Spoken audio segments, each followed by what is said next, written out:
This is a webinar on how to enhance your holistic practice with AI. As I was sharing a few minutes ago, Charlena, my marketing manager, and I have been using AI on the alternative pain treatment directory for about 18 months.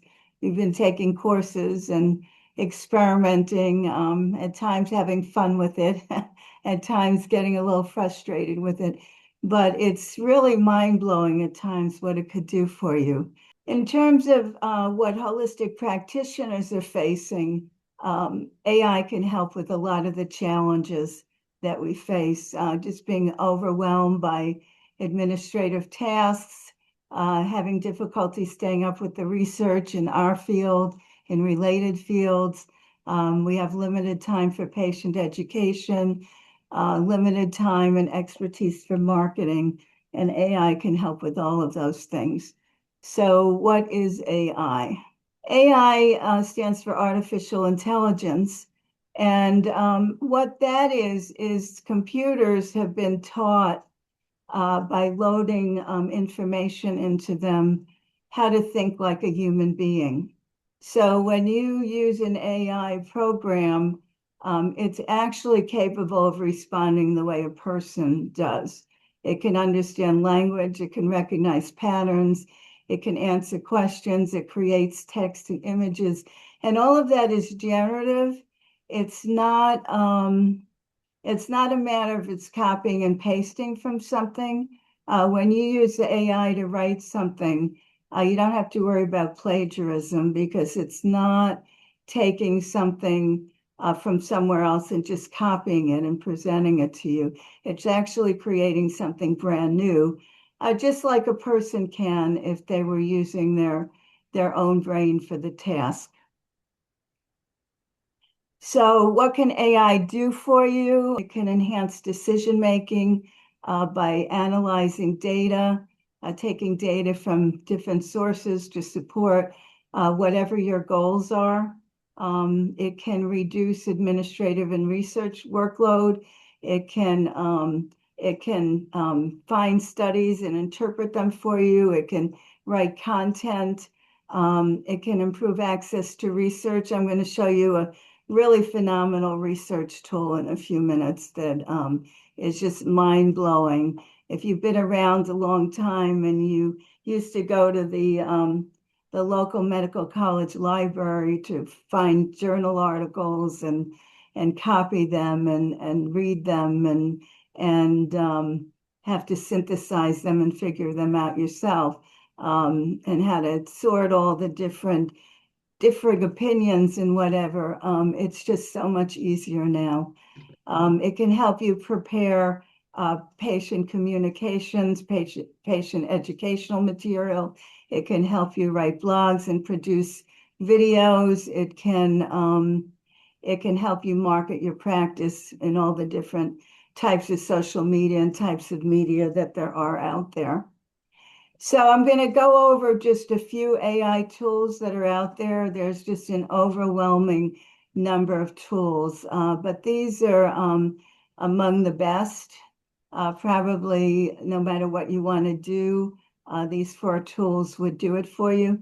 So the best place to start is ChatGPT, which is from a company called OpenAI. And they were the original innovators in all this, and they've been around the longest. Their platform is pretty amazing. It can do almost everything, and then it's got linked what they call GPTs you can check out that do other things. So it can assist in writing, summarizing, brainstorming content. It's great for writing blogs, for creating internal documentation. Gemini is by Google. It does a lot of the same things, but ChatGPT is probably a little bit ahead. These two are really, in direct competition with each other. Gemini recently came out with a new image creation tool that some experts think is better than what's on ChatGPT. These two tools, all of these tools except Hagen are available for free to start. Consensus is specifically for scientific research. You can ask it a research question. It'll draw from all the peer-reviewed published studies that are out there and synthesize it and give you an answer to your question, as well as allow you to directly link to all the studies that it's drawing from. And Hagen is a video creation tool.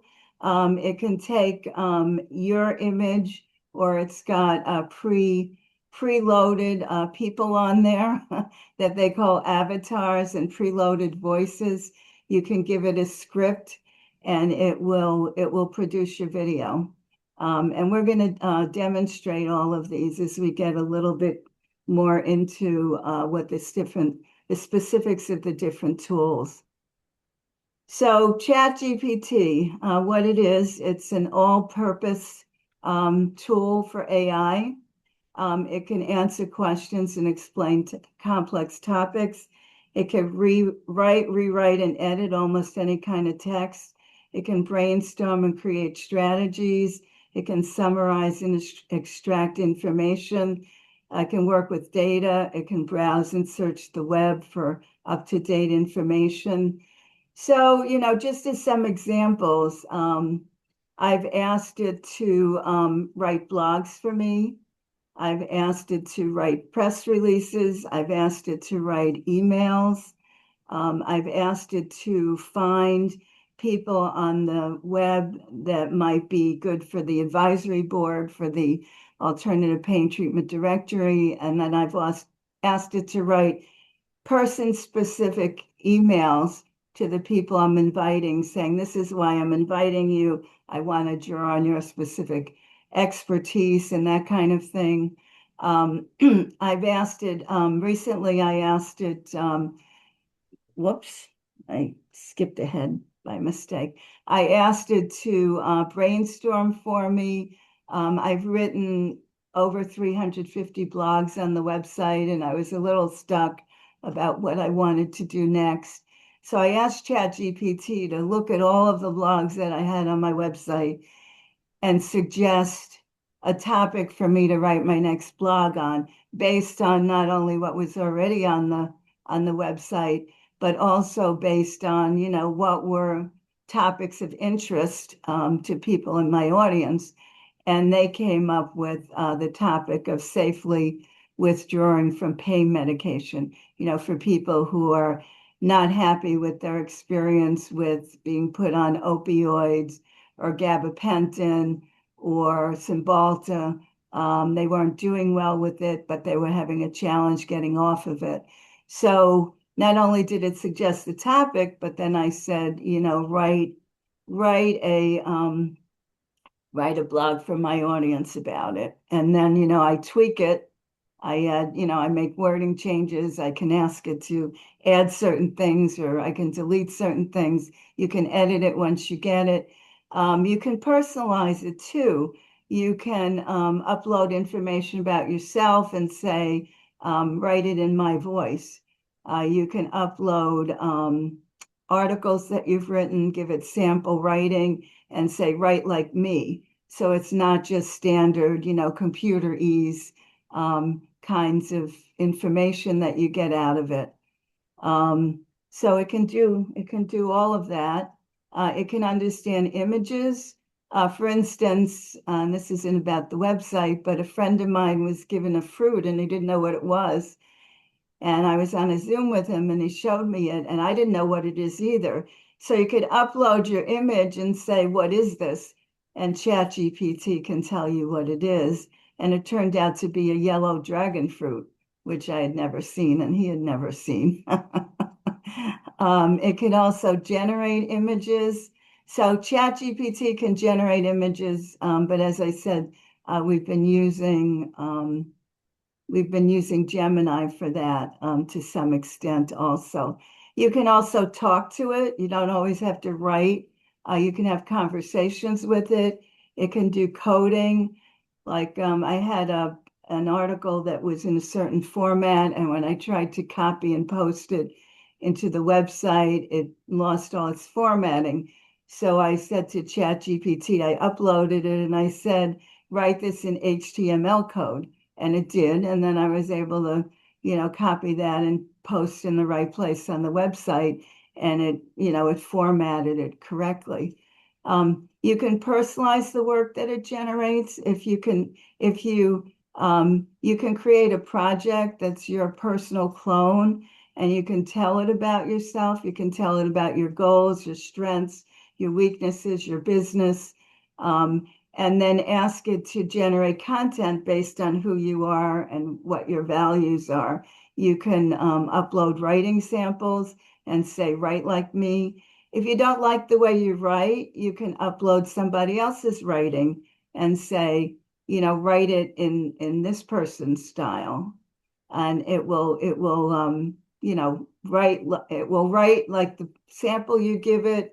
If you tell it about yourself, it will speak with your voice based on your missions and your values. So it's pretty amazing. I did that. And then the course I was taking, they said, ask it what it can tell you about yourself that you don't already know. And when I did that, it just blew my mind. It just gave me the most amazing information about myself. It was like having the wisest, kindest mentor, telling me all about, how wonderful my achievements are, and how I should step into my role and my place, and be braver and more courageous going forward. It was really wonderful what it wrote. It actually made me cry. It was so wonderful. So it can do things like that for you. It can be like a wise mentor. So, just going a little further, it can create blog posts, emails, newsletters, FAQ, frequently asked questions. It can create social content, all within minutes. It's amazing how fast it works. You give it a question, and in less than a minute, it creates whatever it is that you want it to do. You can tell it what tone you want. You can say, you want it to be calming, you want it to be empowering, you want it to be inspiring. You can tell it who you want it to write for. You can say you want it to be for patients, you want it to be for other healthcare providers. So you can do that. You can say that you want it to be SEO optimized, that's search engine optimization. So you can do all those things. You can be very specific. It's not a replacement for clinical judgment. Um, you need to check the information it's generating. Generally speaking, it's been pretty accurate. When I've asked in the past for it to create citations, sometimes it would make them up. And when I click on what they were, the link that they were giving me, it would go to something totally unrelated, or, it would say that it was an error. But it's gotten much better at that. But for any link that it gives you, you want to make sure that it's linking you to something. You can watch it work. It will tell you it's thinking, it's evaluating, it's looking at various websites to check and get information from them. But you just want to be careful to read everything and check everything before you send it out. As I said, the accuracy has been improving very quickly on it. There's an old expression with computers, garbage in, garbage out. So you have to have good prompts. Prompts is the instructions that you give. It's your ask. And you want to be very specific about what you want. If you're not in the beginning and you're not getting what you want, ChatGPT follows a thread. You could say change this or add this or change the tone, or whatever you're missing in the original response. You can say rewrite it to include whatever. And then, another caveat is that It's unclear how secure ChatGPT is. So you don't want to put private patient data on there. You don't want to put like your social security number or your bank account number or things like that on AI. You want to be careful about anything that you wouldn't want shared or that you shouldn't share, like patient information. So everything in AI starts with a prompt, whether it's ChatGPT or the other ones we're going to talk about. So a prompt is an instruction that you give AI. It's usually text, and it tells you what you want, what's important about the context, and how you want the answer delivered. So you start with the outcome. You say create, summarize, write, rewrite, brainstorm. You say who it's for, what you're working on, why it matters. So I'll say, write a blog about whatever, for patients about whatever, for the alternative pain treatment directory. And it's learned about the directory, so it understands what the directory is about and the type of content that I want. Be specific about the format, how long an article you might want, what kind of tone you want. Do you want it to be friendly, calming, like I said earlier, inspiring, technical, whatever your audience is. You can say that you want it to be written at a certain reading level. You can say you want so many words, that you want to cite sources, or you want it to have no citations because you just want it to be, very conversational and very general. And then you can provide examples. You can say, here's my writing, do something like this, write in my voice, or write an article like this, whatever article you'd like it to model. So you can do all kinds of things with it. And it's pretty flexible. And when I first started using AI to write things, I was really playing around with it. I think we were writing Facebook captions for images, and it said you can write it in different people's voices. So I was saying I like comedy, so I was saying, write it in Joan Rivers' voice, or write it in Jerry Seinfeld's voice, or write it in Larry the Cable Guy's voice. And it was pretty funny, the things that it came up with. Or you can say you can have a colleague that you admire, or a writer in your field that you admire, and you can say, write it in their voice the way they would write. So, and you can actually upload the content. But ChatGPT is pretty good about going and getting content. One of the things I've been doing is when a new provider signs up for the directory and they want to create a profile, I will say to ChatGPT, go to their website and write a profile for the alternative pain treatment directory, optimized for conversion, which means getting people to contact them. And ChatGPT will just come up with, it'll draw all the information from the website that's relevant and come up with it well formatted with bullets and paragraphs and headings in like a few minutes. I used to spend an hour helping people do that, but now I can do it in a couple of minutes. So lots of different ways that you can use this. So we can go to ChatGPT. If anybody like to contribute a question for ChatGPT?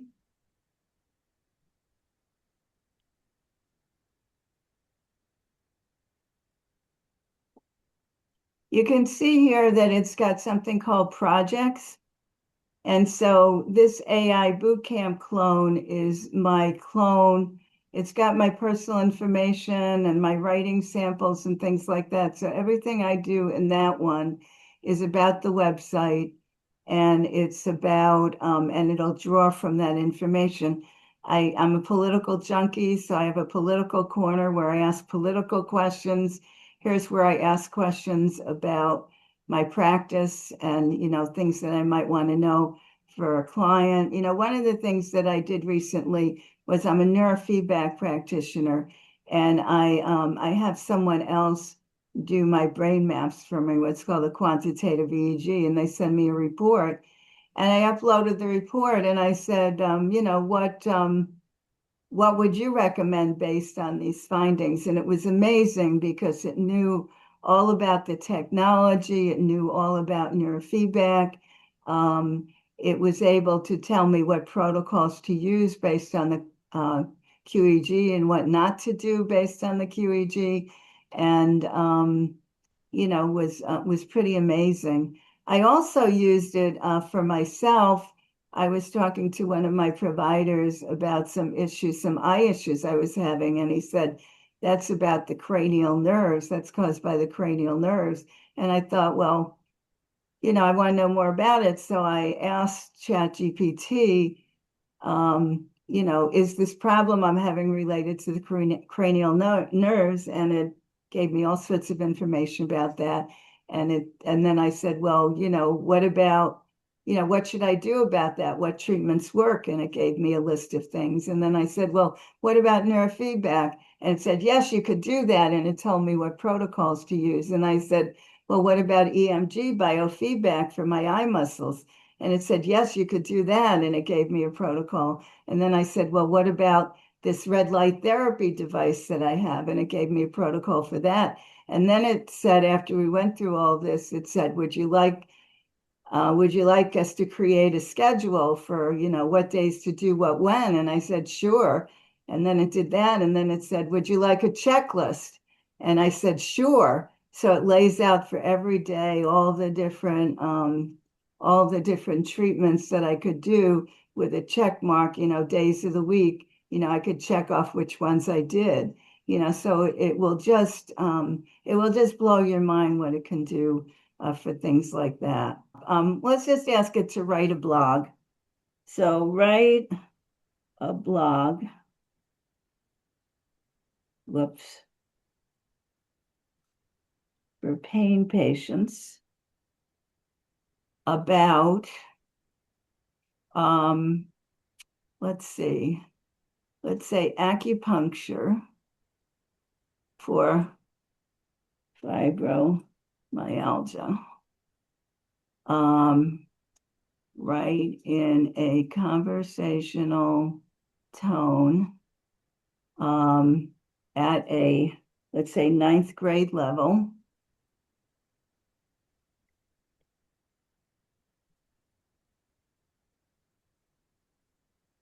Include citations. And let's see how quickly it could come up with something.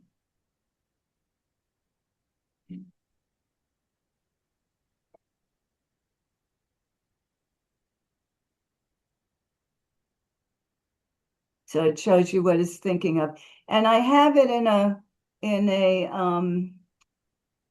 if you can see down here where it says ask anything, that there's a little plus sign here, and I have it on extended thinking. So you can get quick answers, or you can have it really dig deep.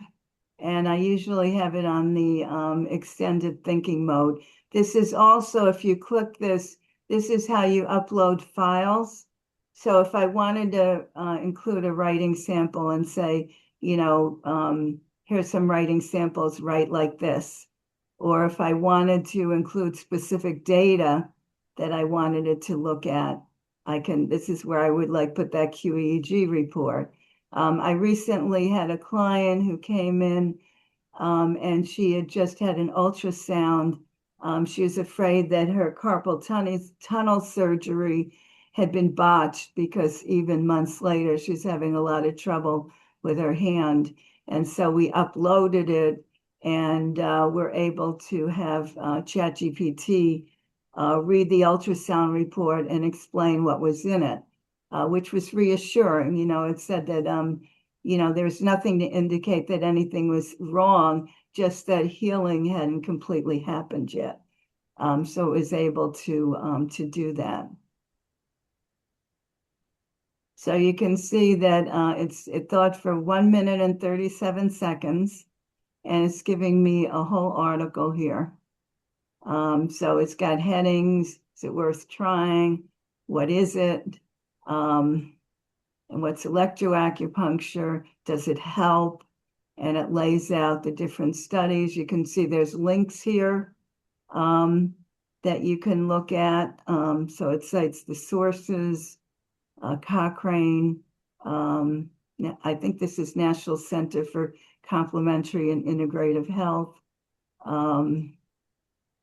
Another Cochrane study. So it's pulling from reputable sources, Mayo Clinic.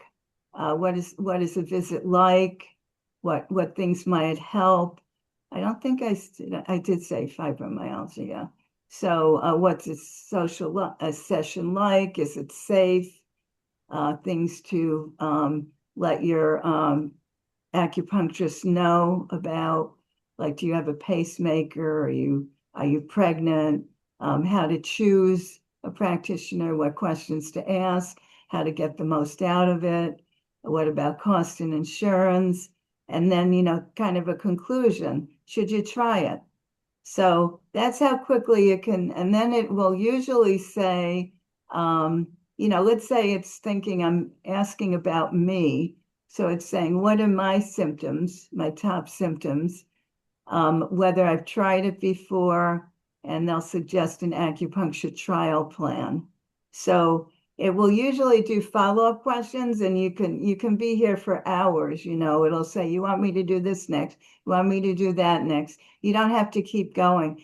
But you can see how quickly you can have a blog ready, or even, an educational piece that you put out. So let's say you're trying to promote your practice, you can take something like this and put it into a flyer, and then have your practice information.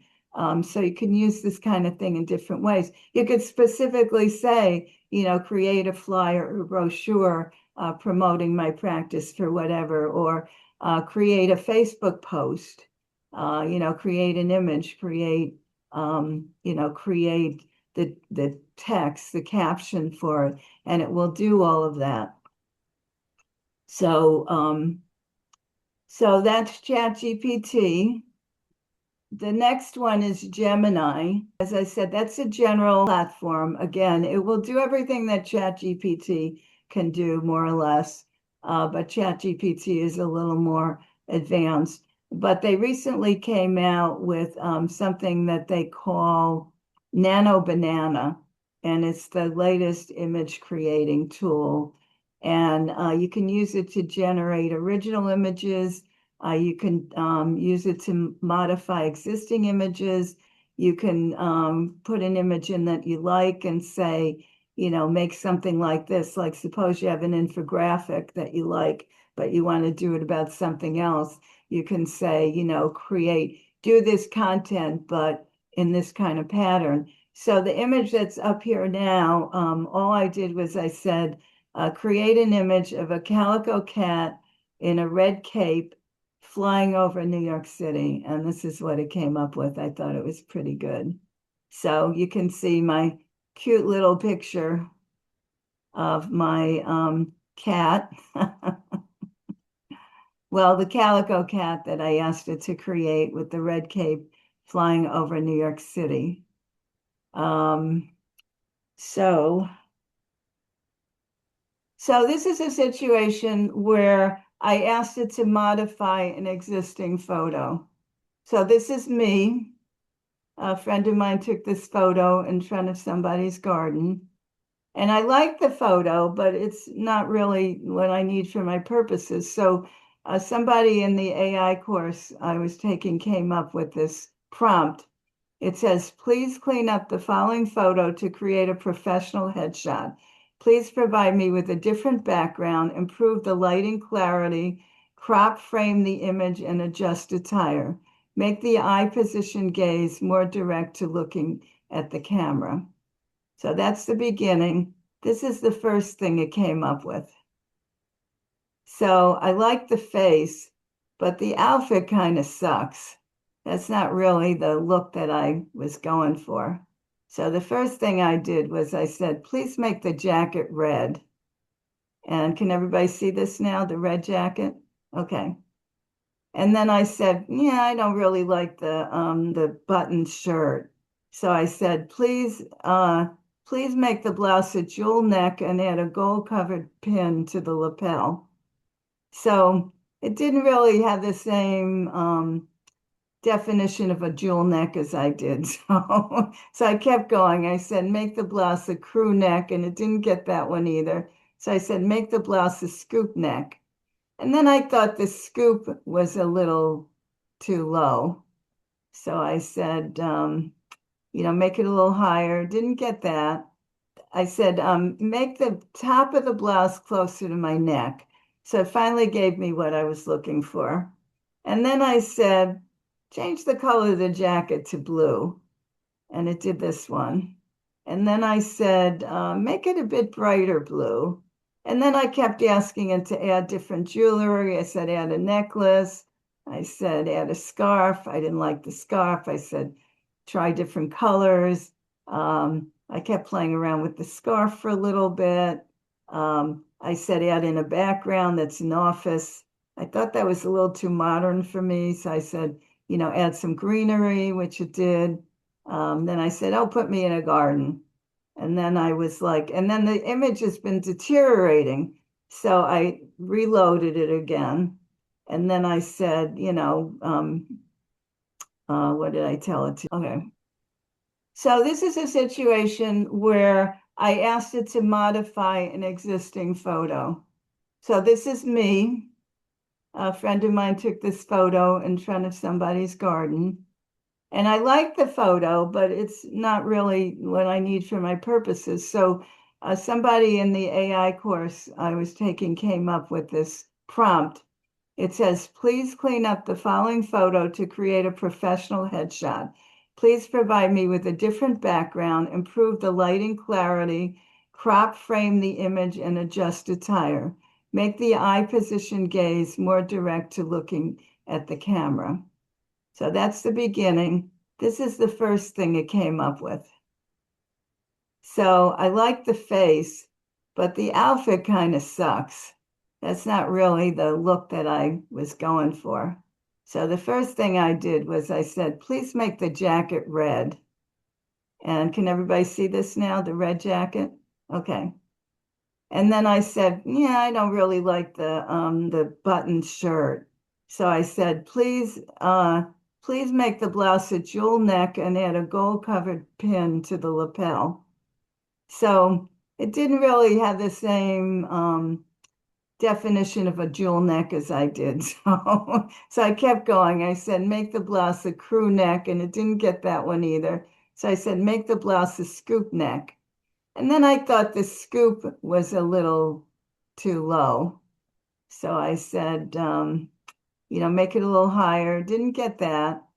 I said, make the top of the blouse closer to my neck. So it finally gave me what I was looking for. And then I said, change the color of the jacket to blue. And it did this one. And then I said, make it a bit brighter blue. And then I kept asking it to add different jewelry. I said, add a necklace. I said, add a scarf. I didn't like the scarf. I said, try different colors. I kept playing around with the scarf for a little bit. I said, add in a background that's an office. I thought that was a little too modern for me. So I said, add some greenery, which it did. Then I said, oh, put me in a garden. And then I was like, and then the image has been deteriorating. So I reloaded it again. And then I said, what did I tell it to do this time? Change the background color. So I didn't like the gray. I put beige in there. So I kept playing with it until I got some things that I liked. So I said, create an image similar to the last one with a look of concern. It gave me a different person. So I reloaded it. I said, please create an image of the same person above with an expression of concern. And this is what it gave me, a little too exaggerated for me. And then I said, how about a look of determination? And it did that. And then I said, how about a look of sadness? And, I looked very sad there. A look of relief. So you can play with your images, whatever image you have, you can upload an image and you can say, change the background, change the clothes, change the expression, change how my eyes look. One of my providers, a new provider who listed, she submitted a photo and let me see if well, I don't want to, um, her smile just didn't look natural. And so she kept showing me other photos, and none of them quite looked right. They all looked very posed and very artificial. So I uploaded one that she liked, and I said, make her smile look more natural. And it did it perfectly. We had a perfect image of her with a really nice smile. So that's the kinds of things that you can do with the image creation tools on AI. You can start with something totally new. Does anyone want to suggest anything crazy to do with Gemini? All right, how about create an image of a 3-year-old girl in a park holding a bunch of balloons. I have a good one too when we do Oh, this. what's yours? I was gonna say, sometimes we need pictures of us actually in action with the client, but you don't want to use a real client. So Yeah. maybe it's one, let's just say that you are with the client, having a biofeedback session. Let's see what comes up. Of a um, And biofeedback therapist yeah, or session is having a biofeedback session with the client. with a client. Let's specify the sex and age. Sure, go ahead. It's all you. Female, age, let's say 15, Okay. in a natural looking office setting because I hate the way they do these modern settings. Let's just see what comes up. Yeah, and I think these are good too because, like I said, sometimes we need images, but we can't show the patient. So, Yeah, and you can even have yourself and say, we can, you know, s- have an image of yourself as the therapist and stick it in there. boom, there it is. So that's pretty nice. Nice plants and wood in the background. Teenager, professional looking therapist, the laptop in the background with the biofeedback session on it. And see how fast that is. I mean, I feel a little sad for, photographers and artists because when people get a hold of this technology, they need them less. But in terms of our purposes as practitioners, where we don't have a lot of money to hire to do things like that for us, we can do a lot of this stuff, you know, with these kinds of tools. Yeah. Okay, so I want to show you another really cool thing that you can do, assuming I can get the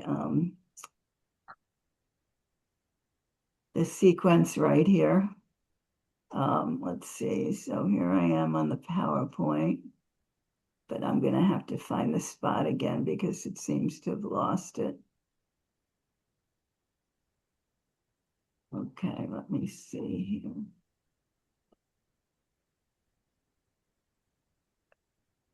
So, Joyce asked, can it create videos? Yes, we're going to get to that in a few minutes. I'm not sure about ChatGPT's video creation capacities. Have you used that at all, Shalina? No, I use other platforms because a lot of Chat GPT, from what I've experienced, it's more so imagery. Um, I know a while ago I tried to create a video and it was like, no. So, things it's technology, so things change. And just because it's no now, you never know next week. So, Well, we're going to show you. Charlene is going to go through a video creation tool that we have used that uses avatars, including you can use your own image to make videos, and you can stick in what they call assets or elements, so that it's not just talking heads. Um, and there's lots of tools. We haven't used them all. Um, we're not AI professionals. We're somewhat experienced AI users. So there's a lot of capacity there that we haven't explored yet. So yeah. this is a Wait, we really, have one more question. oh, From P Stern. It says, how have you used ChatGPT to help with documentation of a biofeedback session? okay. So I have personally not used it that way. But if you have, let's say you have data that you've extracted from your session, you can upload that to ChatGPT and say, write an analysis of this data. So that's one way you can use it. You can also, just have an outline of, okay, this is some things that you covered in the session. Well, one thing that I have used, and on Zoom now, Zoom has what they call an AI co-pilot.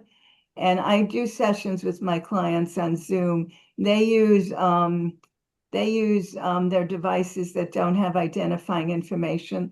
Like one client comes on his iPad. I see there's some people on here his iPhone. And I will do a session on Zoom.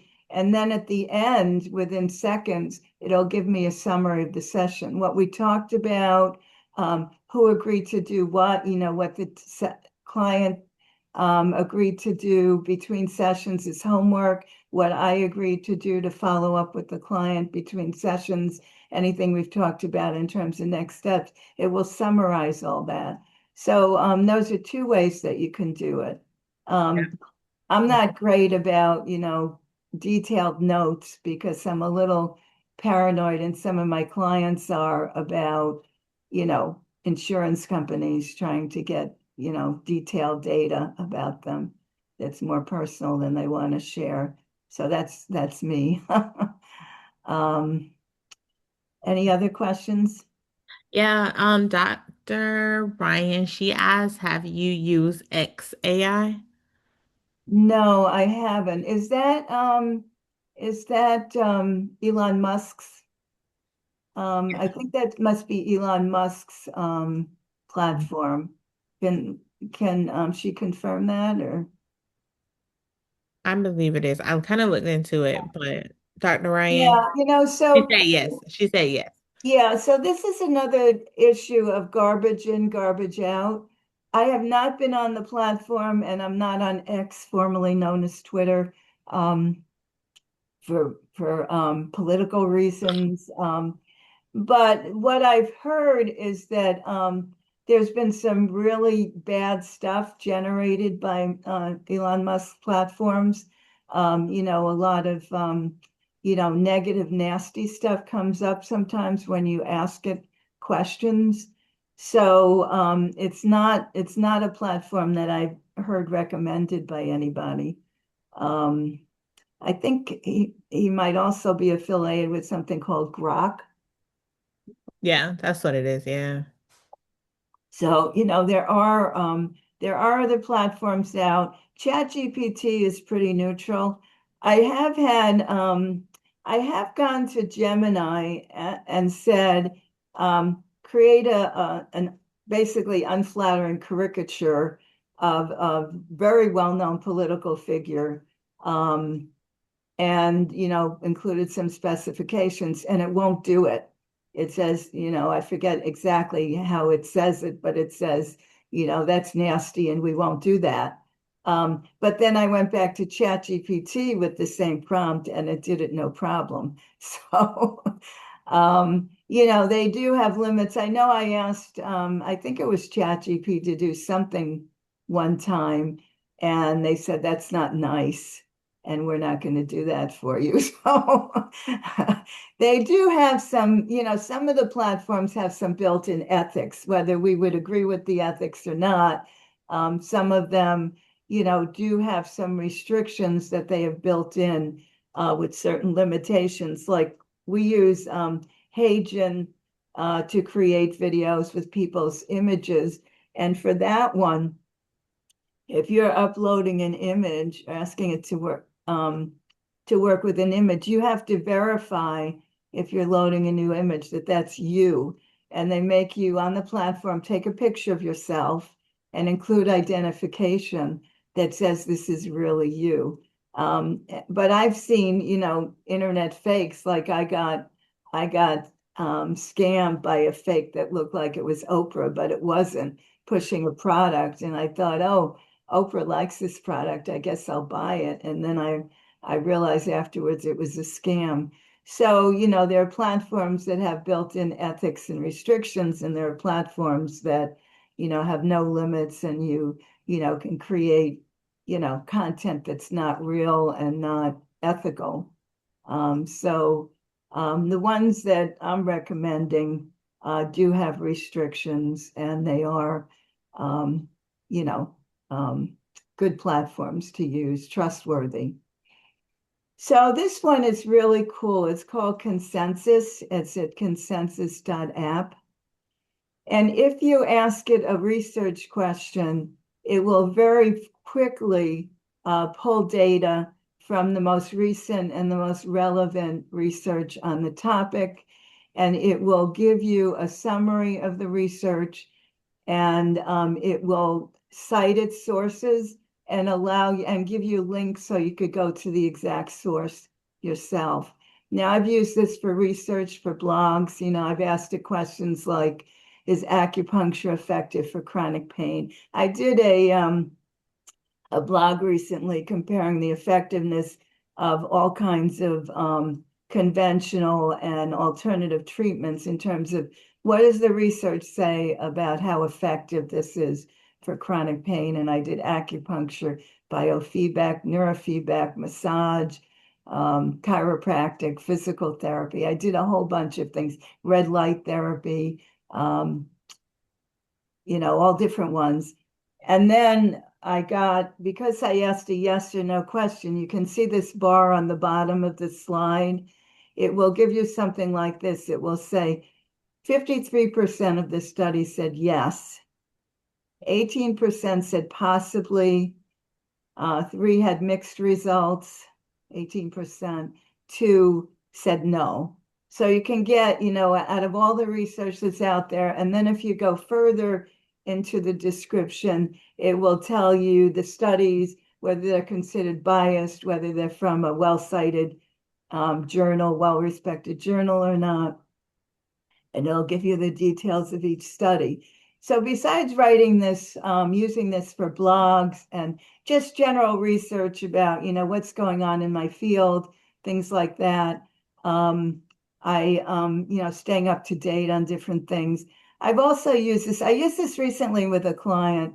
He came into a session and he's a fairly new client. He's been having this very severe upper abdominal pain and GI distress, and he's from New York City. He's been to dozens of specialists. Nobody could figure this out. I think it's trauma and chronic stress related, and I've been trying to work with him on that. But he went to a doctor who wanted to do a stellate ganglion block, and it was scheduled for the next day after he was seeing me. And he was like, what do you think of this? Should I do it? I'm on the fence. I think the guy's all right. I'm not sure. So I said, well, let's do this. Let's look it up. And I put in a question, is a stellate ganglion block effective for upper GI abdominal pain? And it very quickly came up with a bar like this, what it said.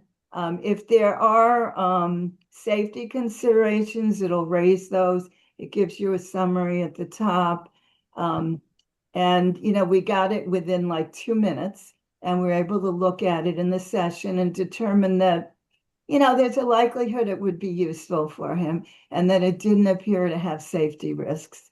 So he decided to go ahead with it. This client was so grateful. He emailed me a couple of times to tell me how helpful it was, how much he appreciated it. I did a session with him today. He was like, I can't tell you how helpful that was, how valuable it was. I've been sharing information about this app with everybody I know. So, for things that you don't know anything about or you want to validate with a client, that's the way I used it, literally in session to help a client out, with something that I really wasn't in a place to advise them about. And I'm not a particular fan of any kind of injections, but we were, we were able to determine it wasn't a high risk procedure and that it might be helpful. So, he went ahead with it and it did seem to help though. It's a short-term treatment. It's not going to have lasting effect. And he knows that. And I put it in context of, it calms your sympathetic nervous system. I don't want you to have to, rely on injections for that. That's what we're working on with our mind body work. And he understood that. So that's the way that I used it in session. And let's see, I got another slide on that here. Whoops, I should be doing um, whoops. Jeez. Sorry, this is just, so, so here's how you would use it. You would start with a focus question. And the more specific, the more precise and relevant the output you'll get. And you don't have to ask a yes or no question. If you ask a question that's that's not yes or no, it will give you all the data, but it won't give you that nice little summary thing that I showed you on the last slide. So yeah, so it will give you the study sources. It will generally, if there's 20 good studies on it, it will pull 20 studies. If there aren't 20 studies, it will pull the ones that are out there, because some of the things that we deal with are not well studied. It will, emphasize meta-analyses and systemic reviews, but it'll also pull up case studies. If you want to go further than the initial ones that it gives you, you can ask it to load more. You can use the links to go to full text papers and look at those. And I discovered something, before AI that's really valuable that people might not know about is now a lot of scientific papers are available online for free full text. However, not all of them are, and you can only see the abstracts. But I found out that my local library, you can go online and you can go to Interlibrary Loan and you can put in the information on the article that you want, the name of the article, the authors, the journal, the date, and the page numbers. And the next day, usually, I will have the article in my email for free, where if you have to buy that article online, they're up to about $40 an article. So I wrote a book 10 years ago that was very heavily documented. I had hundreds of research citations, and my library provided me with every article. It saved me thousands and thousands of dollars doing it that way. So just a little hint if you like to dig deep and you want to read full articles. The abstracts are not always accurate. So it's good to read the full text papers. So I can go to consensus. I might have a little bit of a glitch here again. So let me see what I can do here. I'm going to share my screen again. Cindy, I have a question while you're switching screens. So So Ellen asked, or said, that's a great idea. Is that a medical library? yes, it draws from medical journals. It draws from peer-reviewed medical journals. So it's very accurate. So here we're on consensus and it's consensus.app. And this is the one about the stellate ganglion block. So you can see that, well, for most of them, it will give you a summary right at the top. But here it's giving you, what study said what. It's giving you a summary. It's giving you, it's citing the studies. It's giving you what the studies have said. It's giving you, the different conditions. It's giving you a conclusion. And then for each of these, here's the studies. So it's telling you this study that it cited is a literature review. The journal is considered very rigorous and highly cited. And it's telling you, how many times it's been cited, what year it was published, who the authors are. And then you can click through. This one has a linked PDF. Whoops, says this page isn't available. Oh, well, that's not usually what you get. Let's try another one. So here's one that's linked to a full text article. Let's see if it will give us that. Okay, so here's the whole article, and you can read it for yourself. And you can see that it was published in Pain Physician Journal. So, it classifies that as, a highly cited, very rigorous, basically reliable, trusted journal. So this one is in the Journal of International something medical, whatever. I'd have to click through to see the whole thing. Let's see if this PDF will show up.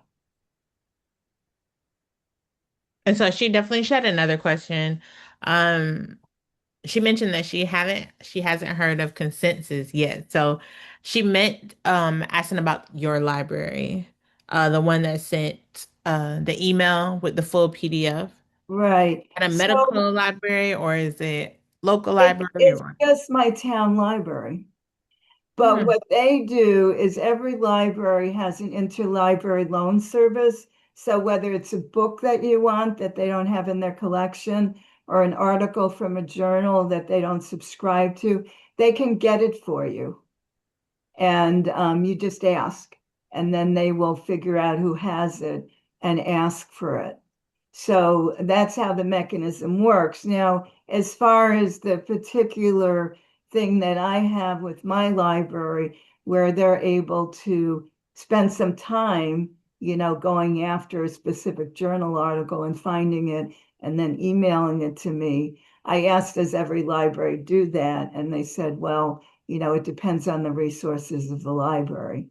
So, you know, any library you have access to, it could be your, a college that you're an alumnus of, or town library.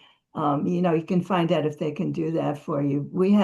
I'm in a suburban town that's fairly highly educated, and they have these kinds of services, but it sounds like, a good portion of libraries do this kind of thing for you, assuming they have the reference people in the library who can do that kind of thing. Um, and it's a very valuable service because there's so many journals out there and you couldn't possibly subscribe to all of the relevant ones. And if you go to a journal website and you want the full text article and it's not open access, like I said, it can be $40 an article. So you don't want to start doing that. That very quickly gets unaffordable. So any more questions about this? Okay. Let's see if I can. She did mention that she heard people referencing perplexity for research when she said she hasn't dug around in it yet. Yeah, I'm not familiar with that one. I mean, there's so many things out there. As I said, everybody's competing to put stuff out there and be the best and whatever. The course that I just took, that just ended, they're still doing some master classes today. They're affiliated with Tony Robbins' organization, and they're cutting edge on everything. And he's got a big staff, and they find the best people and whatever.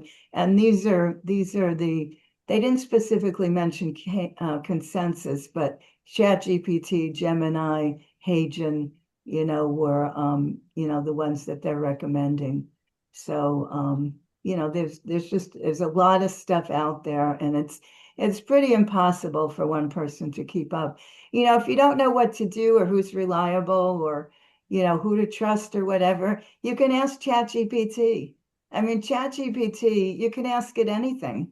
Um, you know, you can you can say, what's the best of this or what's the best of that, or, recommend this or that. It could even plan your vacation. It can do just about anything that involves finding information, summarizing information, analyzing information. Um, ChatGPT is a pretty good tool, but consensus is, it's specifically tailored to searching the medical literature, and I think it does a really good job. Even when in the past I've gone to Medline, PubMed, whatever, to research things. It takes forever because it brings up 200 articles that are supposedly relevant, but most are not. And you've got to sort through them, then you've got to read them, and you've got to figure them out and whatever. And consensus does it for you, very quickly. I mean, if I had that situation in my office with my client, he had been trying to do that himself at home and was planning on spending that evening doing that, when he got done with my session. And this was just, it put it all in one place very quickly, and gave him all the information that he needed, very quickly, so that he was able to, very quickly go through it and figure out what he wanted to do. And, the same thing with writing an article that you want to put out there about a topic, whether it's something you know about already and you consider yourself an expert, but you just want, some things to back you up in the literature. It's very good for that. I usually write about things that I know something about, and I'm just looking for research support for it. So, I've already made my conclusion, but based on the readings that I've done and the training that I've had and whatever.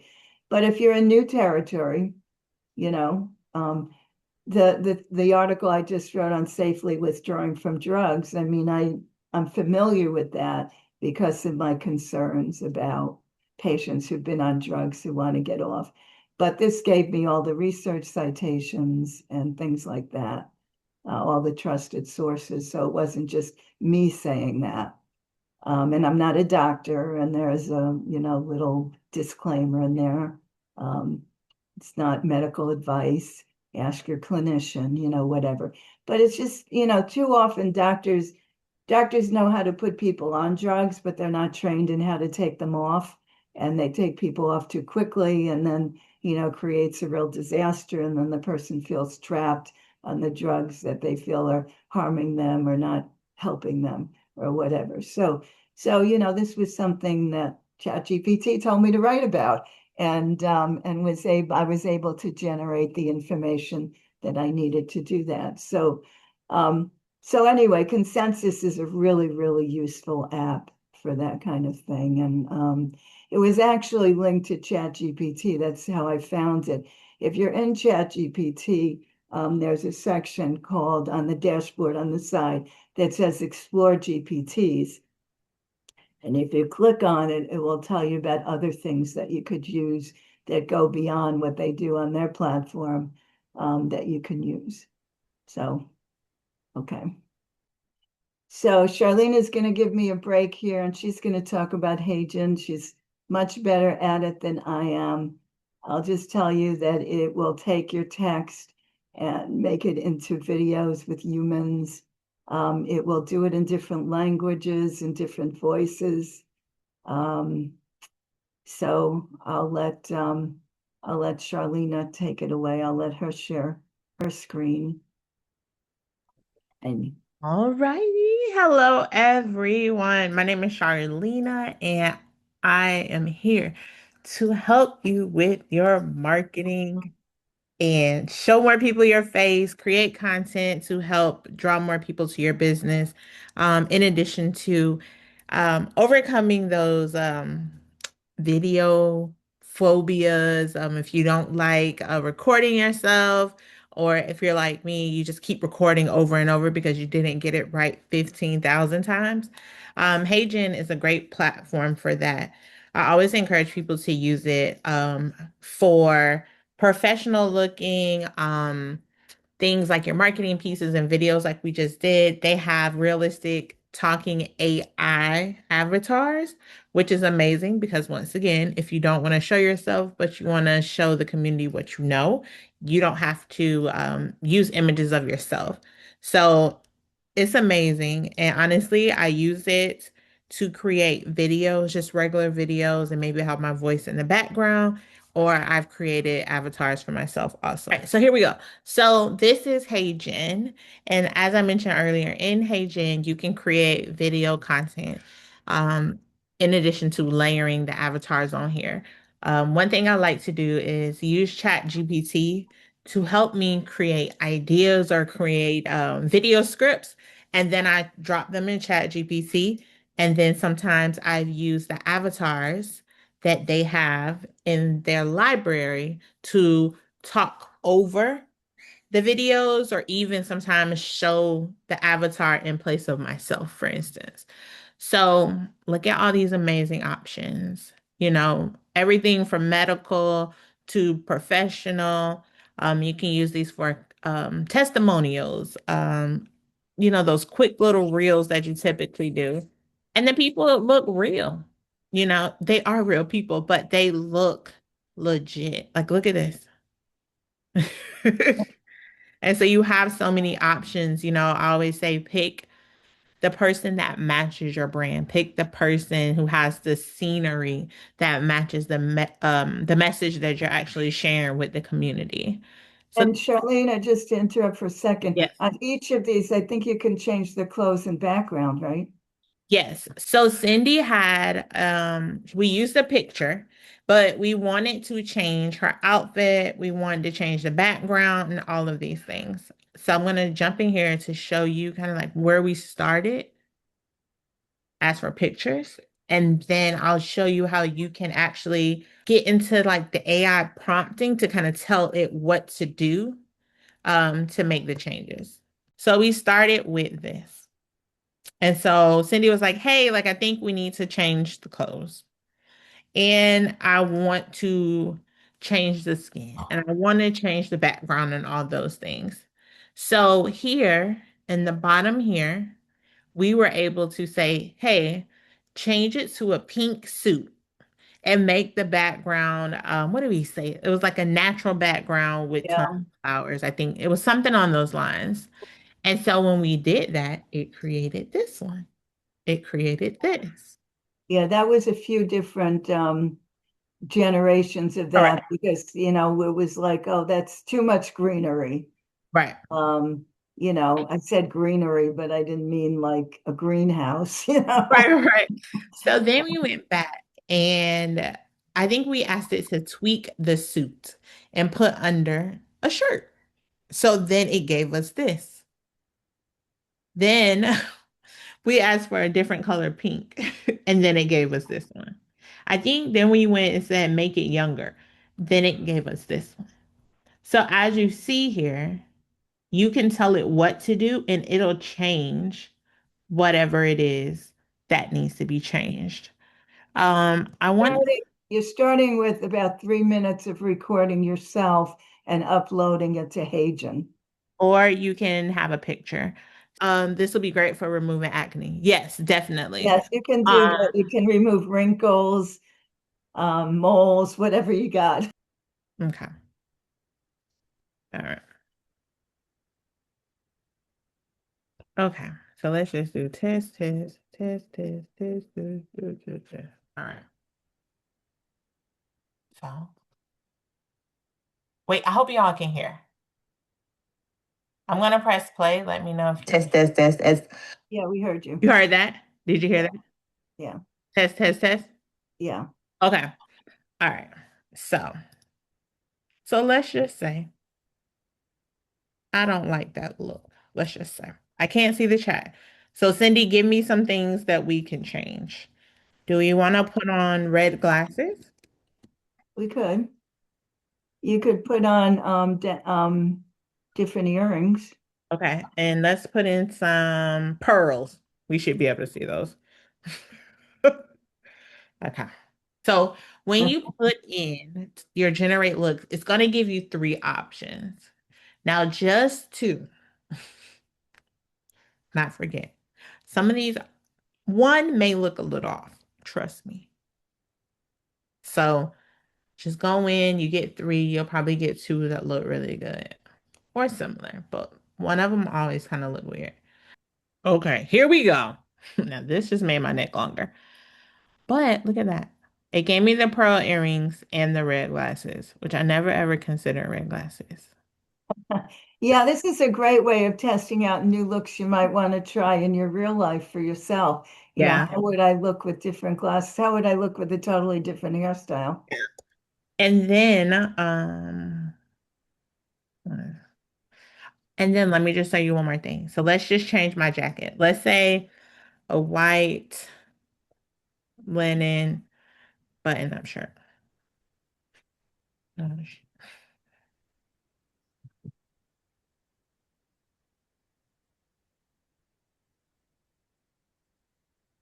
Okay.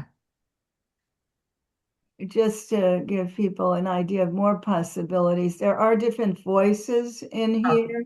That's where I was going next. I'm Yeah, pulling you something can right use now. different voices as well as Yep. a recording of your own voice, which happens with the video that you record.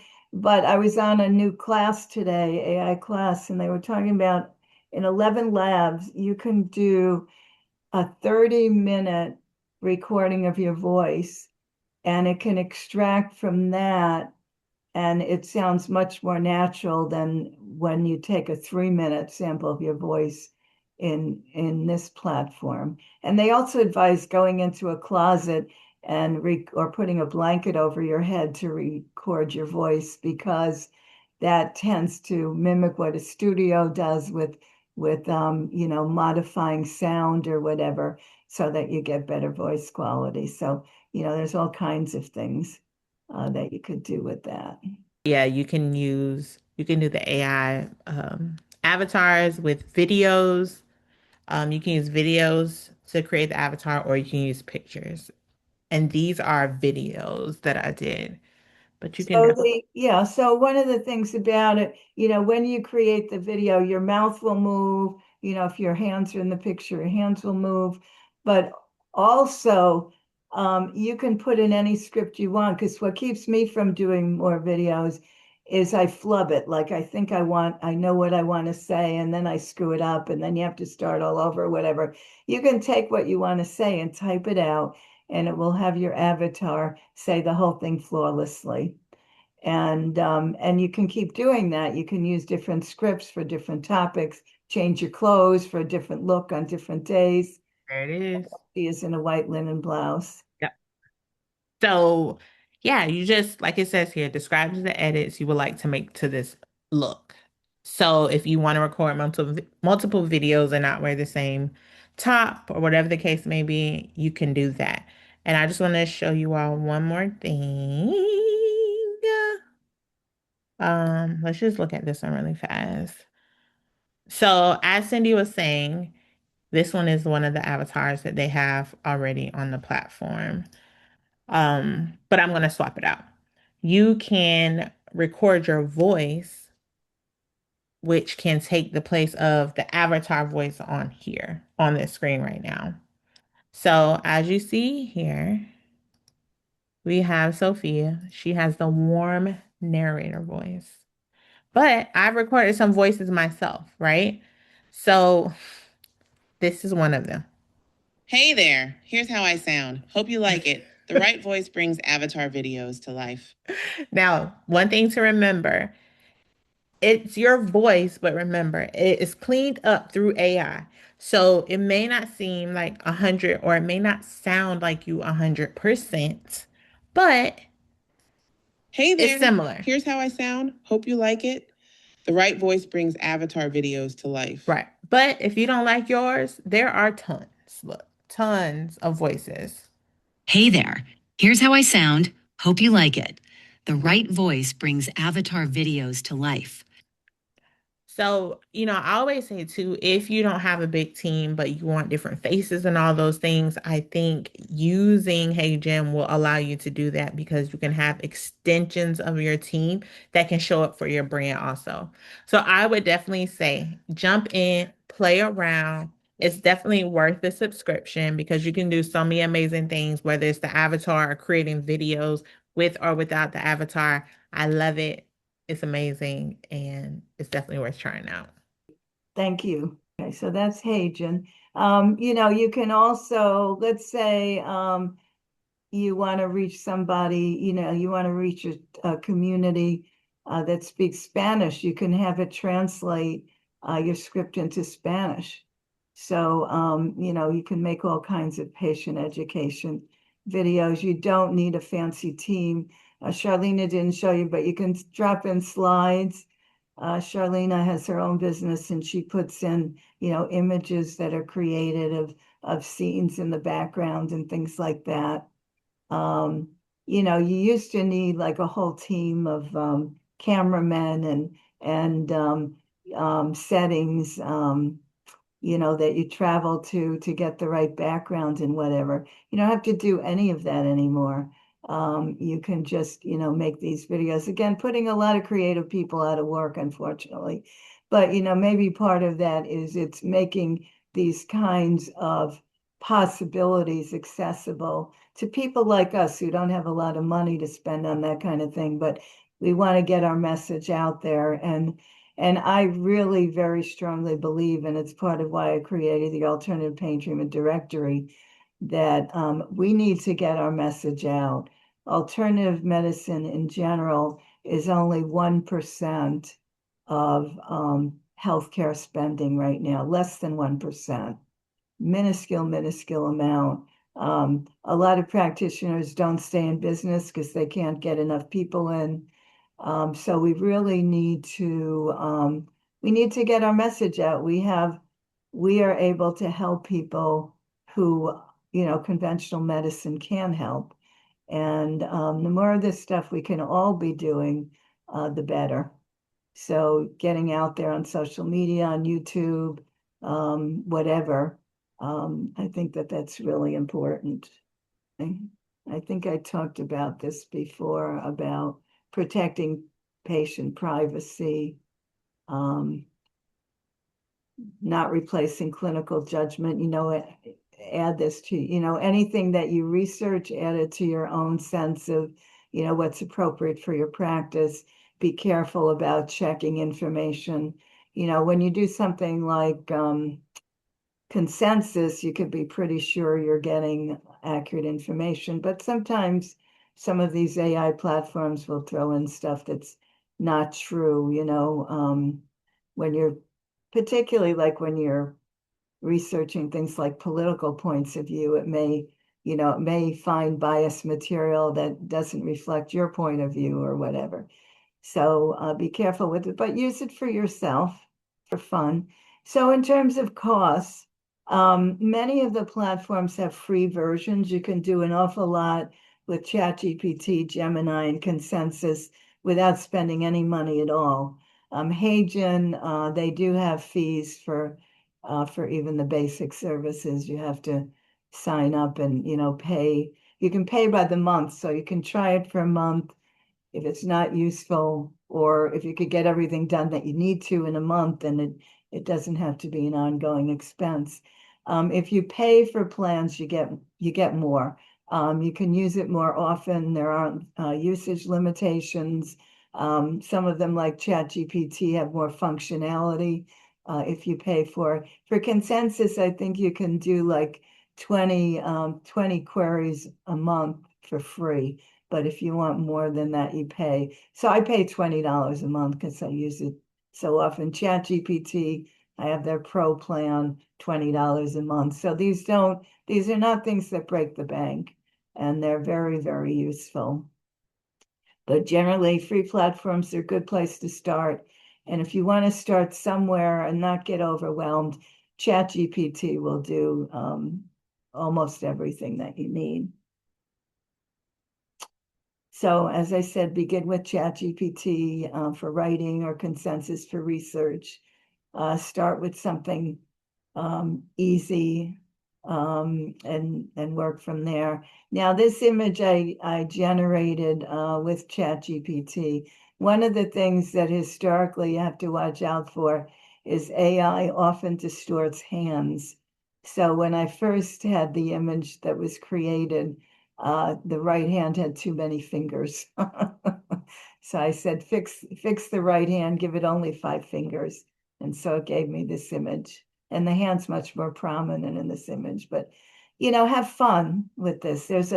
You can have fun. I mean, I wish I had more time to have fun with it because, the possibilities of what you can do with this are just endless. And it's just fun. It's amazing. It'll blow your mind if you really start playing with it. I have one more, which is how to contact us. I know some of you are already on the platform, but this is how to reach us. If you want to become part of the directory, we use this stuff every day, and we use it to promote our providers as well as the platform in general. We also help our providers with some of their marketing needs.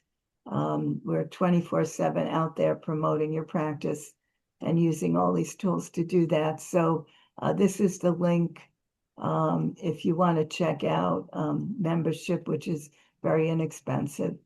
So thank you for joining us. And how'd I do on time? Not too badly. Yeah, like I said, there's a lot of good tools out there.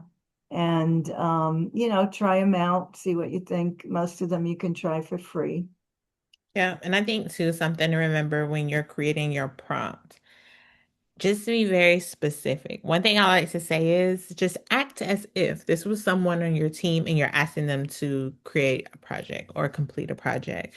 Just as much as you would be very detailed with them, do that with all of the AI platforms, because if not, you're going to get something probably that has to be tweaked over and over and over just because it wasn't very specific. But, with all these AI platforms, I feel like we no longer have reasons why we don't create content anymore because we have someone that knows what they're doing and they can do it in such a small amount of time. So I hope this encourages everyone to jump on it tomorrow and start creating blogs and social media posts and other marketing pieces to promote their business. Great. Well, I hope we've helped. And feel free to follow up with us with questions. The email is info@paintreatmentdirectory.com. So if you have any questions about any of this or about the directory in general, feel free to contact us by email. Thanks so much for joining us.